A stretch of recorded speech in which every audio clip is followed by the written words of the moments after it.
தீபாவளிக்கு next day வந்து full ஃப்ரீங்கிறதுனால சும்மா வந்து வெளியில் போயிட்டு வந்தோம். ஆனைக்கட்டி தான் போனோம். ஆனைக்கட்டி போகிற வழியில் வைல்டோர் கஃபே அப்படின்னு ஒரு கஃபே இருக்குது. இந்த கஃபே வந்து ரொம்ப நாளாக போகணுன்னு நான் பிளான் பண்ணி வச்சுருந்தேன். என்னோடய ஆனிவர்சரிக்கே ஒரு 5 மந்த்ஸ் முன்னாடி போகலான்னு பார்த்தோம். பட் அன்ஃபார்ச்சுனேட்லி அப்போ அந்த கஃபே வந்து க்ளோஸ்டாக இருந்தது. எப்படியோ ஃபைனலாக போயாச்சு. கஃபே வந்து ரொம்ப நல்லா இருந்துச்சு. ஃபுல்லாக பிளான்ஸ் அண்ட் ஃபுல்லாகவே வந்து கலர்ஃபுல் ஃப்ளவர்ஸ்லாம் வச்சுருந்தாங்க. எனக்கு இந்த மாதிரி கஃபேஸில் வந்து பிளான்ஸ் இருந்தால் ரொம்ப பிடிக்கும்.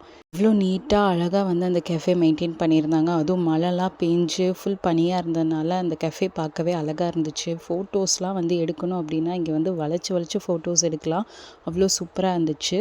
ஃபுட்டோட டேஸ்ட்லாம் சூப்பராக இருந்தது. பட் எப்பவும் போல் ஃப்ரெஞ்ச் ஃப்ரைஸ், சாண்ட்விச், பாஸ்தா அந்த மாதிரி தான் இருந்தது. பட் அதுக்கே வந்து பில் வந்து எங்கள் 4-5 பேருக்கு 4000 வந்துருச்சு. ரொம்ப காஸ்ட்லியாக இருந்துச்சு.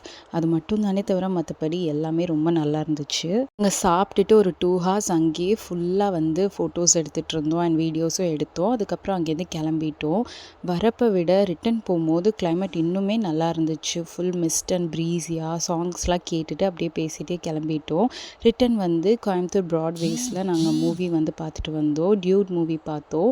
எப்பிக்கில் வந்து புக் பண்ணியிருந்தோம். ஸோ ஃபர்ஸ்ட் டைம் எப்பிக்கில் வந்து அந்த எக்ஸ்பீரியன்ஸ் ரொம்ப நல்லா இருந்துச்சு.